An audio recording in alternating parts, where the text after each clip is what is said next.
ہے نا, ایک ہمارے یہاں فتنہ پرور ہے نا, سرحد پار بیٹھا ہوا, وہ بولتا ہے کہ بتاؤ اگر تم اس وقت موجود ہوتے تو حضرت علی کا ساتھ دیتے کہ حضرت معاویہ کا ساتھ دیتے؟ ہاں, اور وہ بدبخت کہتا ہے میں اگر ہوتا تو میں تو اپنی تلوار معاویہ کے سر پہ رکھ دیتا. استغفر اللہ.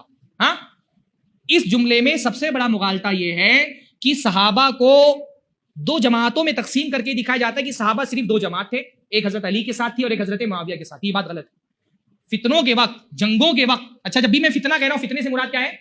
یہ جو جنگ ہوئی, ہم ان جنگوں کو فتنہ کہتے ہیں پر صحابہ کو مفتون نہیں کہتے. ہاں, ہم ان جنگوں کو فتنہ کہتے ہیں پر یہ نہیں کہتے کہ صحابہ فتنے کے شکار ہو گئے, جنگوں کو فتنہ کہتے ہیں.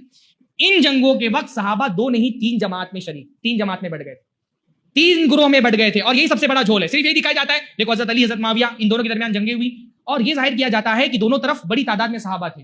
حالانکہ صورتحال یہ ہے کہ صحابہ کرام دو نہیں تین جماعتوں میں شریک تھے. امام ابن تیمیہ رحمہ اللہ نے لکھا ہے وَمِن ذَلِكَ أَنَّ الْقِتَالَ فِي الْفِتْنَةِ الْكُبْرَى, کہ ایک بات یہ بھی ان جنگوں کے بارے میں کہ جب اس فتنے کے وقت میں قتال شروع ہوا, كَانَ الصَّحَابَةُ فِيهَا ثَلَاثُ فِرَقٍ, صحابہ اس وقت تین جماعتوں میں بڑھ گئے تھے.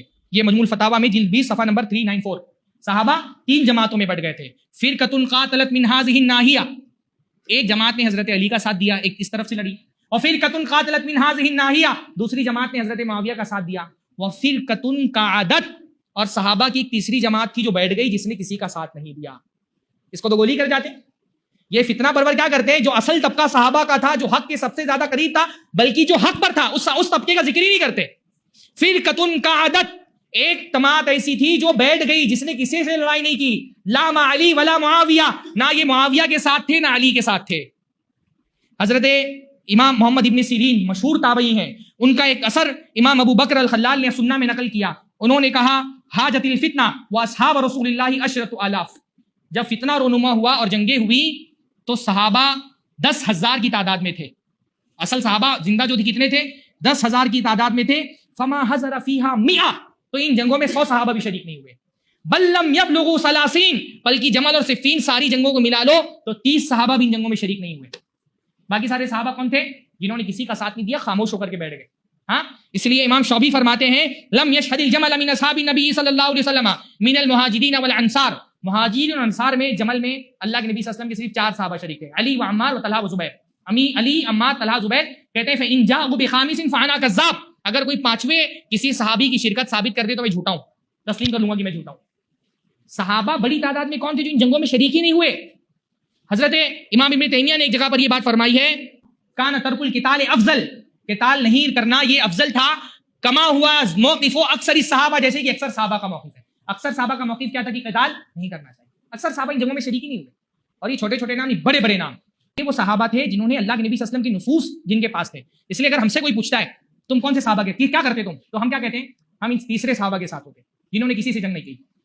صحابہ کے 3 گروہوں میں حق پر کون سا گروہ تھا؟ یہ تیسرا گروہ. اسی لیے جب علماء کہتے ہیں حضرت علی کے گروہ کے بارے میں تو وہ یہ نہیں کہتے حضرت علی کا گروہ حق پر تھا, وہ کیا کہتے ہیں اقرب الی الحق حضرت علی کا گروہ تھا. جب حضرت علی حضرت معاویہ کے گروہ کے درمیان موازنہ کیا جاتا ہے تو کیونکہ اللہ کے نبی نے فرمایا جو خوارج سے جنگ کرے گا اول الطائفتین الی الحق یا اقرب بالحق, دونوں جماعتوں میں حق سے زیادہ قریب حضرت علی کا گروہ تھا. لیکن جب صحابہ کو 3 جماعتوں میں تقسیم کیا جاتا ہے تو ہم کہتے ہیں ان تینوں جماعتوں میں سب سے سیف کون لوگ تھے؟ جنہوں نے جنگی نہیں کی. سب حق پر صرف یہی لوگ تھے جنہوں نے جنگ نہیں کی, کیونکہ حضرت علی کا تو اجتہاد تھا نا. حضرت علی, اللہ کے نبی صلی اللہ علیہ وسلم کا حکم ان کے پاس نہیں تھا. ابو داؤد کی روایت حضرت علی سے پوچھا گیا کہ یہ جو آپ اخبرنا عن مسیرک عہد عہد الیک النبی صلی اللہ علیہ وسلم, یہ جو آپ حضرت معاویہ سے لڑنے جا رہے ہیں کہ اللہ کے نبی صلی اللہ علیہ وسلم نے آپ کو کوئی عہد لیا ہے کہ آپ کو لڑنا ہے؟ تو حضرت علی نے فرمایا نہیں, ولکن رأی رأیتہ, میری رائے ہے, میرا اجتہاد ہے. حضرت معاویہ کا بھی کیا تھا؟ اجتہاد تھا. پر یہ تیسرا گروہ جو صحابہ کا تھا یہ اجتہاد نہیں کر رہے تھے, ان کے ساتھ اللہ کے نبی صلی اللہ علیہ وسلم کی نصوص تھے. اللہ کے نبی نے ان کو منع کیا تھا جنگ لڑنے سے,